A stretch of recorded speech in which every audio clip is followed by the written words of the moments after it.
Yeah, I kind of rediscovered LinkedIn, I should say, because I created an account probably like 10, 12 years ago. And never, maybe looked at it once a year or once a couple times a year, because it was a place for you to post your resume or to get a job, or recruiters to look for people. And that's really, it was like a professional networking site. You only really were connected with those people that you knew. Mm-hmm. And that was really what it was for. A couple of years ago, about 2.5 years ago or so, I just opened it up. And it was interesting. The reason why I opened it up is I found, when you search someone on Google, okay, if you search someone's name, you'll be surprised. The SEO in LinkedIn, and this might have to do with the fact that, a few years ago, Microsoft bought LinkedIn. Mm-hmm. And that could be why things started to change. But about 3 years ago, the whole platform turned over and stopped being just like a place to post your resume and really started to be a social networking platform where you could really connect with a lot of people and people outside of your network and create original content. And that's what I saw. Like, I opened up LinkedIn, and instead of seeing like news articles, that's all you used to see, I started to see like people making videos, and like, who's that guy? Like, that looks really interesting. And I started paying attention. And like you said at the beginning, like, I was just consuming for a while and just like watching what other people were doing, saying, wow, this is amazing.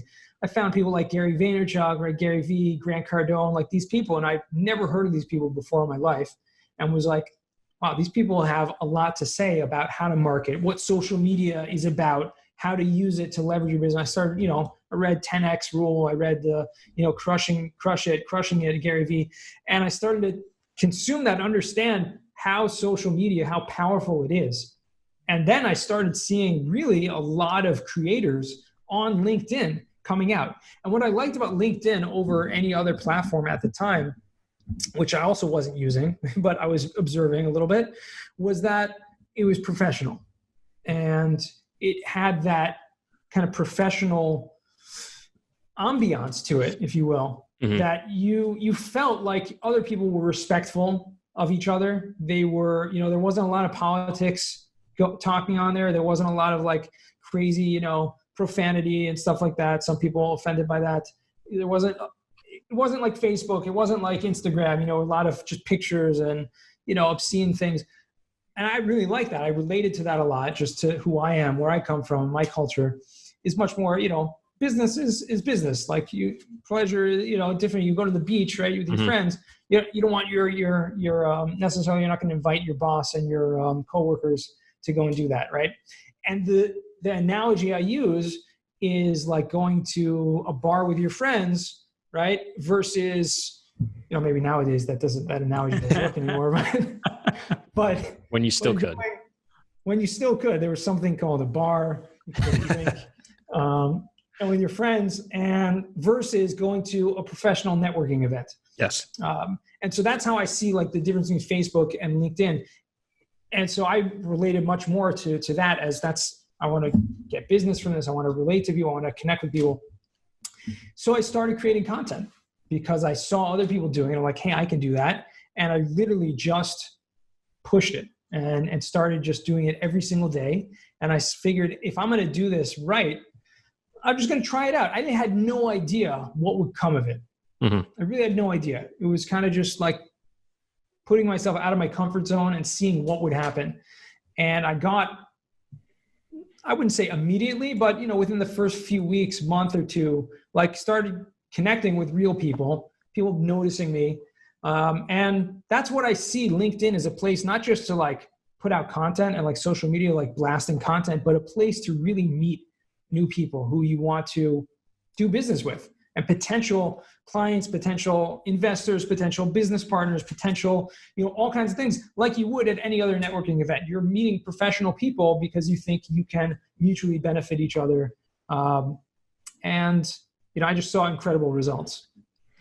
No, I think that's great. I think one thing that I've noticed and you've touched on is the amount of real people to fake profiles and spamminess is, I don't want to say it's non-existent, because it's still there. You connect with someone and you still get the message right away, and you're like, all right, this guy's obviously either trying to sell something or generate some business. And there's not necessarily anything wrong with that.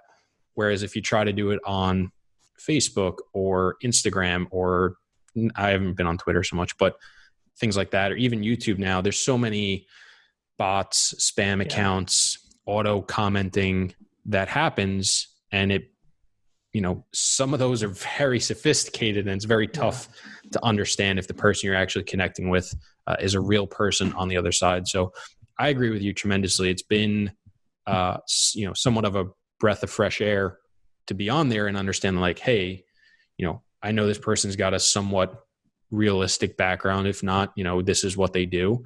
And, I can either have a good conversation with them, or I can take their opinion at some value. And I'm not trying to understand of, is this person legit? Do they actually know what they're talking about? Which you always have, but it just feels easier to kind of weed through people, or you just don't have to weed through people as much because it feels more. There's less. Yes. It still exists. I've come across it quite a bit. I mean, I'm a lot more active than others, and I'm a little more observant because I'm keen to it. And I spend a lot more time, so I can tell the difference. But yeah, it exists, the bots and that stuff, but probably less. But I touched on a few minutes when I started talking about this, and I realized I didn't finish the sentence. But how I found LinkedIn was through Google. I started searching people. You search someone's name or a company's name. LinkedIn is one of the top things that will come up.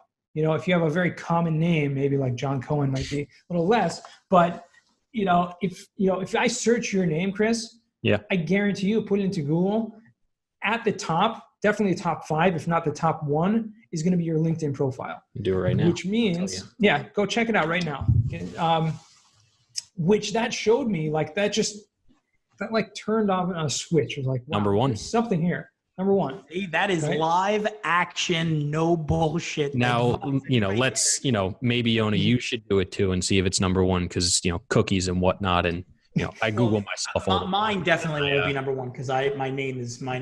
Yeah, you're irrelevant in the Google search comment. There's 40 million John Cohens in this world, so probably not as many, but Christopher Grenzig. There's number 1. Yeah, unless I'm a musician the only one from 1932, that ain't me. No, but it's a powerful point, and it's very interesting. I haven't heard anybody really talk about that. It's most people are talking about LinkedIn in the inverse way of, I'm going to use this to create name awareness, not in the inverse of, hey, if somebody searches my name, that's going to be the first thing that pops up. Have you looked at all, like as you search, like whether it's cost segregation or any other things that you would, phrases that you relate, have you tried that Google search and see if your LinkedIn profile ranks highly with that, or not so much? Not as much when you start getting broader, obviously, but the power of the SEO in LinkedIn organically is that if your profile, and you're saying it's inverse, but it really works both ways, because the more your profile is like a real professional profile, and I'm a very big advocate that people should get a professional headshot and get a profile that actually relates to their brand and have it complete, so that if someone actually searches your name in Google and then clicks that, because it's the first one on the top, that's a natural thing people to do, they'll go and they'll be able to learn immediately more about you. But you can include a lot of keywords in your profile, in the about section, in the descriptions of your company, et cetera, which will add to that, the SEO and the searchable power of that, especially when it's, more niche. Obviously, when you get much more broad, you just search real estate or whatever, right? It's going to be much harder to rank. Absolutely. And I think it's important too, and it's something you touched on, and it was interesting because I was having a conversation with somebody about this. Even offline, we all have different faces or aspects of ourselves that we present to different people. The way I talk with my mom is very different than my dad, very different than my sister, than my best friends, than you and John, and everybody gets a slightly different version of me. That's just natural. And I think what people are starting to do a better job of, and it's something I know I personally need to continue to do better of, is you need to present a slightly different version of yourself that is tailored towards these different platforms. If you take one end of the spectrum of LinkedIn and you take the other spectrum of TikTok, let's say, the same thing is not going to play equally as well on both platforms. Maybe they both do okay, and maybe you have enough of a presence that you do well, but they're two very different types of platforms, and people are going them for two very different things. Mm-hmm. So you need to understand as you start to explore platforms, not only just the format and the desired length and, you know, how things are laid out. You know, it's your tone, it's how you address people, how you engage with people, how you write the descriptions and what you're doing, how you connect with people and, you know, associate with them, reach out to different people. It's all very different from every platform. And I've learned that. And that's why I said I'd like to spend a lot of time consuming first, because a lot of these platforms have almost like unspoken rules to them, almost like, you know, rules of engagement or, you know, relating to people. And as you're on it, you kind of, you know, you figure out what people do and you feel it. When someone comes in and doesn't quite fit in, you're like, that outsider, like whatever, or that person doesn't quite get it. You know, you have to understand it to a certain degree, do your homework to be able to relate to everybody that's on the platform and, you know, really address that. So I think it's very important to consume first before you dive in, and, you know, spending the little extra time to tailor everything slightly differently, which again, I'm talking a little bit of a hypocrite because I don't do it well enough for sure, but I recognize it and it's something I'm working towards, you know, is going to help you further along on those platforms for sure. Yeah, just to speak to your point, I would say spend that time consuming, but watch who's doing it right. And I like to watch specifically people who are in marketing as a business, because in the end of the day, whatever they're doing, they're making sure what they're doing is working. Otherwise, they would not be bringing home a paycheck at the end of the month. Mm-hmm. So that's who I like to watch. I like to watch marketing people, because what they're doing obviously is working, because they're trying to figure out everything and use those things that do work. And a lot of them are experimenting as well. So those are the type of people I follow to learn the things that I've learned. Yeah. What do you see with the platform and social media going forward, and whatever limited experience you have? Do you feel there is a shift and you're not making as many genuine connections with people? Do you feel it's becoming oversaturated? Do you feel like it's, better than ever? Do you see yourself exploring other options? Just curious where your head's at. Yeah, I'm always open to explore other options. And as I launch my my podcast, which I'm launching shortly. Heard. Excited. Weiss Advice. So we're trying to explore other platforms as well, because obviously there are different audiences on every platform, like we mentioned. But I don't think LinkedIn there's still so much potential. Part of the reason, and Gary Vee, who's huge, has talked about this a ton, just it's free at this point. I mean, there's so much organic reach in LinkedIn. I mean, you could reach tons of people organically without any paid advertisement whatsoever. And it's in a professional network. So you can find your avatar, find the person that you're looking to connect with, you're looking to find, and you can get in front of them for free. And you can establish yourself as, an expert, or as someone who is professional in this industry or in this regard, whatever you're doing. That's the advantage of LinkedIn. I don't see it going away anytime soon. Obviously, things change as time goes on, and that's why I'm open to other platforms. I use Facebook a little bit, and open to other platforms. YouTube, just starting to get involved, because, again, you can't put all your eggs in one basket, and things change. So you got to figure out what's working, what's not, and adapt to it.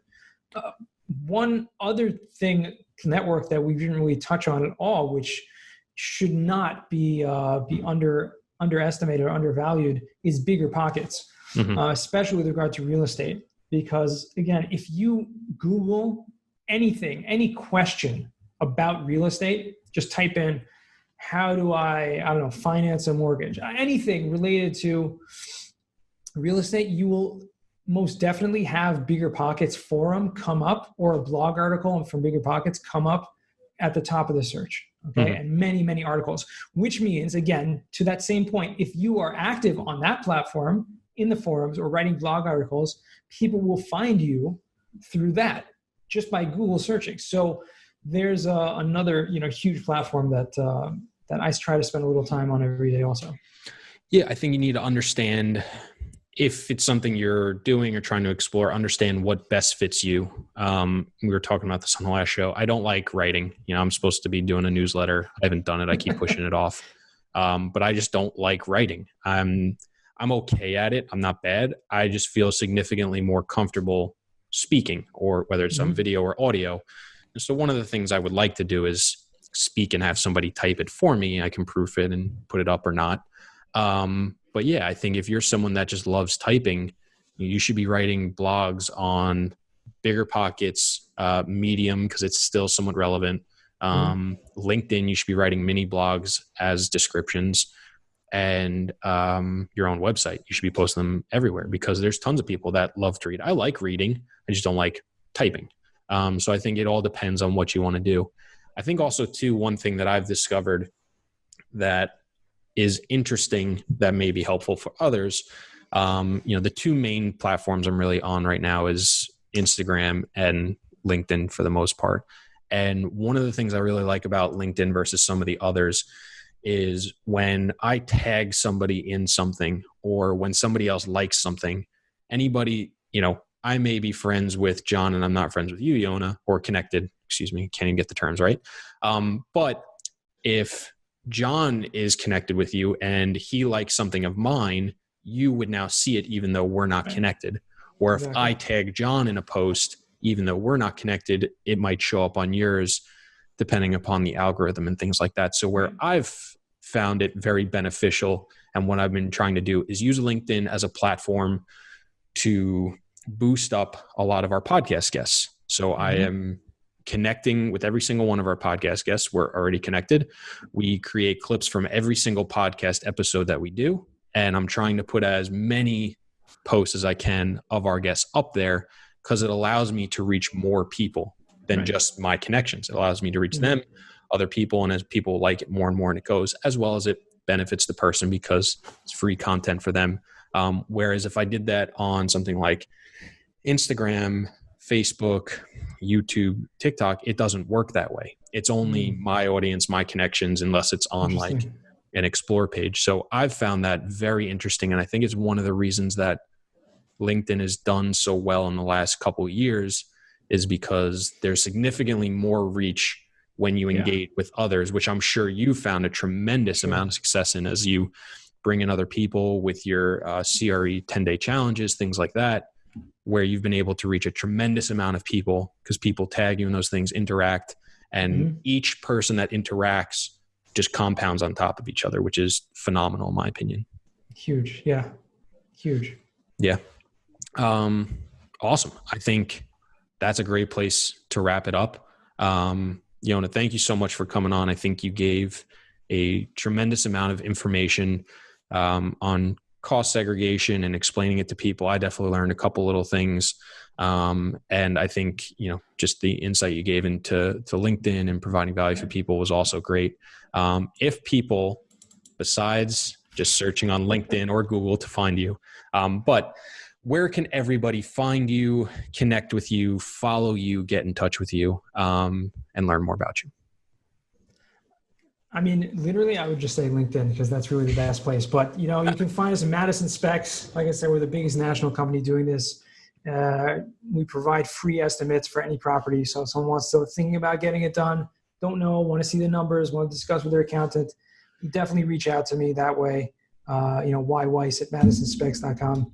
And that's, those are the main places right now. We'll see. You can check out Weiss Advice podcast.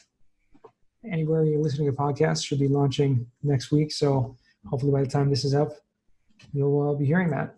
Beautiful. Will there be a website for the podcast? YonaWeiss.com. Okay, beautiful. Because we'll have that in the show notes as well. So guys, make sure you go check him out. If you're not connected with him on LinkedIn, he's going to run out of connections. So you better go do it quick. Definitely check out the podcast when it comes out. Guys, if you're not already subscribed to the podcast. It would mean the world to us if you would do so. If you already are, it would be also equally as awesome if you would send it to a friend, a colleague, a coworker that you think would get a tremendous amount of value out of it. And also, we have just launched a Facebook group that I think people are going to get a ton of value out of. We are in it constantly. We are connecting with all of you who listen and really trying to help each other grow and build and things like that. So you can go to Facebook and search the Real Estate Investing Experience, or you can go to facebook.com/groups/the REI Experience.